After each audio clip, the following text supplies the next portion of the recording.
قیدی نمبر 804 کا جرم شیلٹر ہومز، 1.5 سال سے زائد عرصے سے ناحق قید۔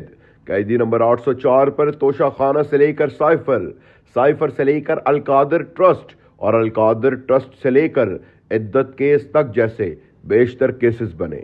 سزائیں ہوئیں، سزائیں ختم بھی ہو گئیں، مگر وہ آج بھی قید ہے اور اس کا کوئی جرم کسی عدالت میں ثابت بھی نہیں ہو رہا۔ مگر اس کا ایک ایسا جرم ہے جو نہ ثابت شدہ ہے بلکہ اس کے ثبوت بھی مکمل موجود ہیں۔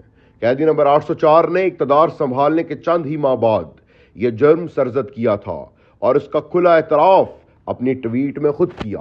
یہ جرم اپنے غریب مزدور شہریوں کے لیے بطور وزیر اعظم پاکستان شیلٹر ہومز بنوانا تھا تاکہ وہ شدید ترین سردی میں سڑکوں پر نہ سوئیں۔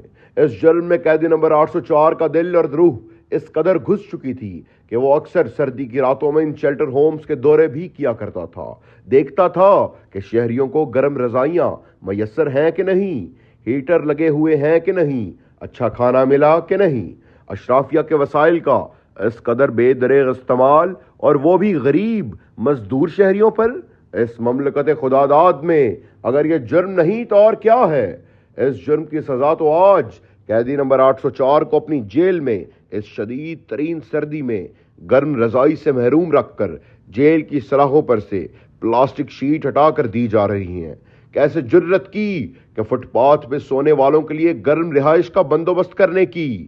قیدی نمبر 804 کسی کرپشن یا غیر قانونی کام کی وجہ سے ایسی ظالمانہ جیل نہیں کاٹ رہا۔ اس کے جرائم شیلٹر ہومز، لنگر خانے بنانا، صحت کارڈ دینا، کوئی بھوکا نہ سوئے پروگرام چلانا، ہم سب کو شعور دینا اس کا سب سے بڑا جرم ہے۔ آج جب وہ اس موسم میں ایسی وحشیانہ قید کاٹ رہا ہے تو ہم اس کے لیے کیا کر رہے ہیں؟ اس بات پر اپنے گرم کمروں میں بیٹھ کر سوچیں۔